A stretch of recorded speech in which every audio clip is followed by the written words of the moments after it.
जब आप इंडिया के बाहर जाते हो आप कौड़ी के भाव भी वैल्यू नहीं रहते हो। तो यही बात मुझे फील होती है यहाँ पे आने के बाद, इतना ट्रैवल करने के बाद भाई, कि मेरे सामने भाई 50 American passport holder, Canadian passport holder को ईजिली जाने दे रहे हैं और मुझसे 1000 सवाल। इसके बाद कहाँ जाओगे, क्यों जाओगे, नहीं तुमको एंट्री हम नहीं दे सकते।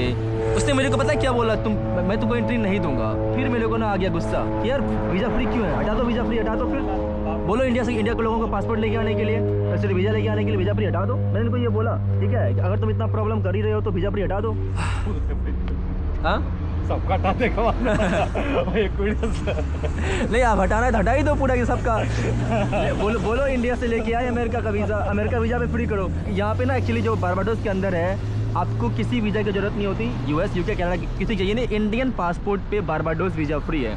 हमारे पासपोर्ट पे नहीं 58-60 कंट्री है वीज़ा फ्री, उनमें से भाई 10-15 कंट्री यहीं पर है, ठीक है। ये कैरेबियन कंट्री जिसका आधे लोगों ने नाम ही नहीं सुना होगा, मे भी आपने क्रिकेट की वजह से नाम सुना होगा भाई, बट लोगों ने उनको भाई सब कंट्रीज के बारे में उतना पता नहीं होता। तो हम लोग आए भाई, एक पेपर था, एक इमिग्रेशन हुआ, सो बेसिकली यहाँ पे मशीन लगी हुई है, तो मशीन से इमिग्रेशन हुआ। उसके बाद मैं अंदर गया, मैंने ना अपना एक ही पासपोर्ट दिया उनको, अपना मेरा इसमें यूएस वीज़ा लगा हुआ, उसमें वाला पासपोर्ट नहीं दिया। सुजीत भाई के पासपोर्ट पे सेकंड वीज़ा है, तो इसके बारे में बोली थी ये अब सेकंड वीज़ा, ये अब सेकंड वीज़ा। इसको बोलती है वेलकम टू बारबाडोस। फिर ये वो मांगे स्टाम्प, वो गई अंदर स्टाम्प लाने के लिए, तब तक हो गया मेरा लफड़ा। और दोनों इमिग्रेशन ऑफिसर मिलकर बात करके क्या पता नहीं, हाँ। मुझे एंट्री भी मिला था, सुविधा स्टाम्प देने के लिए गए, तो तब तक के लिए वो दूसरा इमिग्रेशन वाले से कुछ बात किया, जो शुभम भाई के साथ इमिग्रेशन कर रही थी। हाँ। तो क्या हुआ पता नहीं, अचानक 2 मिनट के बाद मेरे पास आके कुछ पूछने लग गया। उसके बाद बोल रहे हैं आप ना ही जा सकते हैं, ट्रांसलेट में जाओ, उधर करो, आप एंट्री नहीं ले सकते। मैं बोला एंट्री तो दिया, अभी एंट्री ऑलरेडी मिल चुकी है भाई, पासपोर्ट स्टाम्प देने के लिए गए। हाँ मतलब रियली आपने कंप्यूटर स्कैन कर दिया, आपने एंट्री दे दिया, बोलते नहीं आप आपको एंट्री नहीं देंगे, अब जाओ बाहर। क्योंकि भाई उन्होंने मेरे पासपोर्ट में ना कोई यूएस यूके वीज़ा नहीं देखा। फिर मैंने बोला कि ये आई हाउ से अब यूएस वीज़ा, आई हाउ से अब यूके वीज़ा, आई हाउ से अब सेकंड वीज़ा।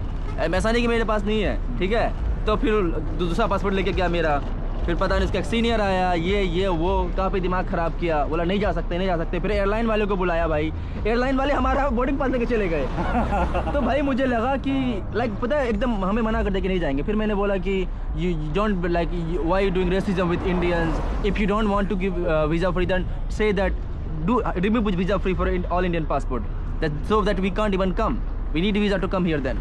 तब उसके बाद लेकिन इमिग्रेशन ऑफिसर ने फिर बुलाया भाई उसको, एयरलाइन वाले को बुलाया, और एयरलाइन वालों को पता नहीं क्या क्या बोला उन्होंने भाई। एयरलाइन वाले हमारा बोर्डिंग पास ही लेके चले गए। हम लोग भाई बाहर वापस से आई, इमिग्रेशन उन्होंने कहा जाओ तुम अब जाओ, लगा तू जाओ, ओके यू कैन गो। तो हम लोग भाई बाहर तो आ गए, लेकिन फिर हमें भाई वापस से कराना पड़ा चेक इन, क्योंकि हमारी भाई कनेक्टिंग फ्लाइट थी यहाँ पे, तो वापस से कराना पड़ा चेक इन के लिए। भाई हम लोग जब गए तो भाई क्या क्या डॉक्यूमेंट्स मांग रहे हैं हमसे। पहले भाई सबसे पहले हम लोग जा रहे हैं सेंट विंसेंट, तो सेंट विंसेंट के बाद आगे की रिटर्न फ्लाइट टिकट दो, मैंने दिया। उसके बाद बोलते हैं वहाँ के होटल बुकिंग दो, मैंने दिया। मैं जा रहा हूँ ग्रेनाडा के बाद कहाँ जाओगे, मैंने कहा ग्रेनाडा के बाद यहाँ पे जा रहा हूँ मैं, एक और फ्लाइट है भाई हमारी वो। मैंने तो भाई गलती में ये भी बोल दिया कि मैं उसके बाद जा रहा हूँ गुयाना, उसके बाद मैं जा रहा हूँ ब्राज़ील।